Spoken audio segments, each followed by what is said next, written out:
নমস্কার বন্ধুরা, welcome to স্নেহাস kitchen. আজ আমি আপনাদের তৈরি করে দেখাবো আমার স্টাইলে লাইলন টিক্কার মাছের খুব টেস্টি ঝাল রেসিপি। তো এটা এত সুন্দর টেস্টি হয়, আমার বাড়ির লোক সবাই পছন্দ করে, তাই আমি আপনাদেরকেও শেয়ার করলাম যে আমার বন্ধুরাও যেন আমার মতন বানিয়ে তারাও খেতে পারে, খুব টেস্টি টেস্টি খাবার। তাই আমি আপনাদেরকে এটা শেয়ার করলাম। তা প্রথমেই লাইলন টিক্কারটা 800 গ্রাম ওজন আছে। একটা বড় লাইলন টিক্কার, এখানে মাছটা একদম টাটকা, খুব সুন্দর। তা প্রথমেই ভালো করে ধুয়ে নুন হলুদ মাখিয়ে নেব। তা নুন হলুদ মাখিয়ে প্রায় মোটামুটি 10 মিনিট রেখে দিলে খুব ভালো, তাতে নুন হলুদটা মাছের মধ্যে ঢুকে ভালো টেস্ট হয় মাছটা। ভালো করে দেখুন নুন হলুদটা মাখিয়ে নেব। এরপরে মাছগুলো খুব ছাকা তেলে ভাজতে হবে। এই মাছটা যেরকম ভালো করে ভাজবেন তাহলে সেরকম দেখবেন টেস্টি হয়। যদি কাঁচা কাঁচা থাকে তাহলে অত টেস্ট হয় না, ঝোলটা ঠান্ডা হলে আষ্টে গন্ধ ছাড়ে। সুতরাং এই মাছটা যখন ভাজবেন খুব খেয়াল রাখতে হবে মাছটা যেন ঠিকঠাক ভাজা হয়। খুব হাই ফ্লেমে দিলে তাড়াতাড়ি করে ভাজা হয়ে যায়, লাল লাল হয়ে যাবে, কিন্তু ভিতরটা ভাজা হয় না। ওই জন্য মিডিয়াম ফ্লেমে আর খুব আস্তে আস্তে মাছটাকে ভাজতে হবে।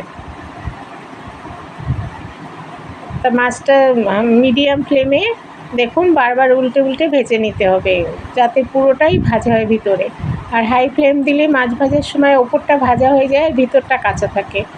ওতে মাছ যখন রান্না করবেন তারপরে আষ্টে গন্ধ থাকে, তো ঝোলটা খুব একটা টেস্টি হয় না। ওই জন্য আমি সবসময় মাছটাকে একটু লাল করা আর মিডিয়াম ফ্লেমেই ভেজে নিই। তা বেশি অল্প অল্প করে আমি ভাজলাম, একসঙ্গে সব মাছ ভাজিনি। প্রথমে দুটো ভেজে নিয়েছি, তারপরের বাকিগুলো আমি দেখুন সব এইভাবে লাল লাল করে ভেজে নিয়েছি। পুড়বেও না, অথচ খুব সুন্দর মচমচে আর লাল রঙ হবে, সেটা সেইভাবেই মাছটা ভাজতে হবে। আবার যে খুব শক্ত করেছি তা কিন্তু আমি করিনি। তো এইভাবে লাল লাল করে মাছটা ভেজে নেব। মাছে যেহেতু আমি আলু দেব, তা আলুগুলোই মাছের তেলের মধ্যেই আমি আলুগুলো দিয়ে ভেজে নেব। আলুগুলোকে কখনো মিডিয়াম ফ্লেমে কখনো লো ফ্লেমে আমি দিয়ে ঢাকনা দিয়ে দিয়ে আলুটা ভেজে নেব। তো তার সঙ্গে সঙ্গে আলুটা কিছুটা সিদ্ধ হয়ে যাবে। তা দেখুন মাছগুলো নামিয়ে নিলাম, মাছের তেলের মধ্যে আলুগুলো দেব। আমি একটা আলু 4 টুকরো করেছি, সুতরাং আলুগুলো একটু মোটা মোটাই আছে। এখানে 3টে আলু নিয়েছি। আলুটাকে ওইভাবে ঢাকনা দিয়ে দিয়ে মিডিয়াম ফ্লেমে কখনো লো ফ্লেমে এই করে আমি আলুটা ভেজে নিয়েছি। আলুটা বেশিটাই যখন ভাজা হয়ে গেছে, আমি এখানে ঝিরি ঝিরি করে পেঁয়াজটা কেটেছিলাম। এখানে মাঝারি সাইজে 2টো পেঁয়াজ নিয়েছি, 3টে আলু নিয়েছি আর 2টো পেঁয়াজ নিয়েছি। পেঁয়াজটা একদম সরু সরু করে কেটে নিয়েছি, নিয়ে একটু লাল লাল করে ভেজে নেব। আর এর মধ্যে মশলা দিচ্ছি, দেখুন 1/2 ইঞ্চি মতো আদা নিয়েছি, আদাটা ছোটো ছোটো করে কেটে নিয়েছি। কাঁচা লঙ্কা 3টে, রসুন 2 কোয়া নিয়েছি, আর টমেটো মাঝারি সাইজে 2টো নিয়েছি। তা আমি এখানে বড় বড় রসুনের কোয়া বলে 2টো নিয়েছি, আপনারা 4টে নিতে পারেন, বেশি রসুনটার গন্ধটাও ভালো হয় না।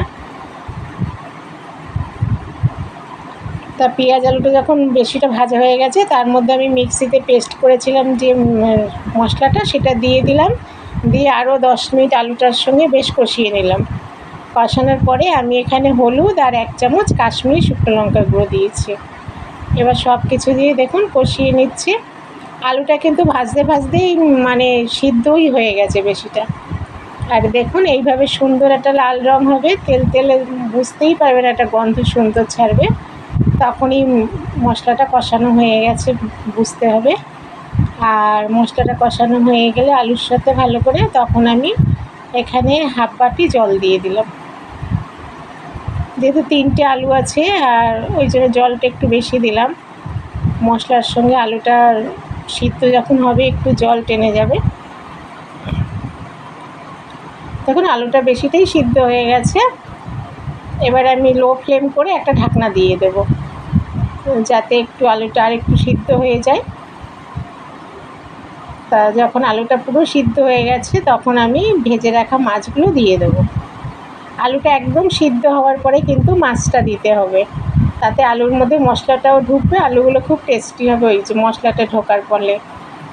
তো আলুটা যখন পুরো হয়ে গেছে মাছটা দিয়ে দিলাম, দিয়ে আবার লো ফ্লেম করে আমি 5 মিনিট আবার ঢাকনা দিয়ে রেখেছি যাতে মাছটা সিদ্ধ হয়ে যায়। তা ঢাকনাটা খুলে এর মধ্যে মাছটাকে উল্টে দিলাম, মাছটা উল্টে দেওয়ার পরে এখানে 1 চামচ শাহি গরম মশলা গুঁড়ো দিলাম। গরম মশলা গুঁড়ো দিয়ে একটু হাই ফ্লেম করে দিয়েছি, তাতে মাছের ঝোলটা ভালো করে ফুটে গেছে। তা দেখুন এইভাবে আমি লাইলন টিকারের মাছের ঝাল রেসিপিটা বানিয়ে নিলাম। তা বন্ধুরা, আমার তৈরি এই মাছের ঝাল রেসিপি আপনাদের কেমন লাগলো তা আপনারা আমাকে লাইক, শেয়ার ও কমেন্ট করে অবশ্যই জানাবেন। আর আমার রেসিপি যদি আপনাদের ভালো লেগে থাকে আমার চ্যানেলটিকে সাবস্ক্রাইব করবেন আর পাশে থাকা বেল আইকনটিকে ক্লিক করবেন। তো চলি বন্ধুরা, আপনাদের সঙ্গে আবার দেখা হবে অন্য কোনো দিন সুন্দর কোনো রেসিপি নিয়ে। তবে এই মাছের ঝালটা বন্ধুরা গরম ভাতের সঙ্গে খাবেন, ভীষণ ভালো লাগবে।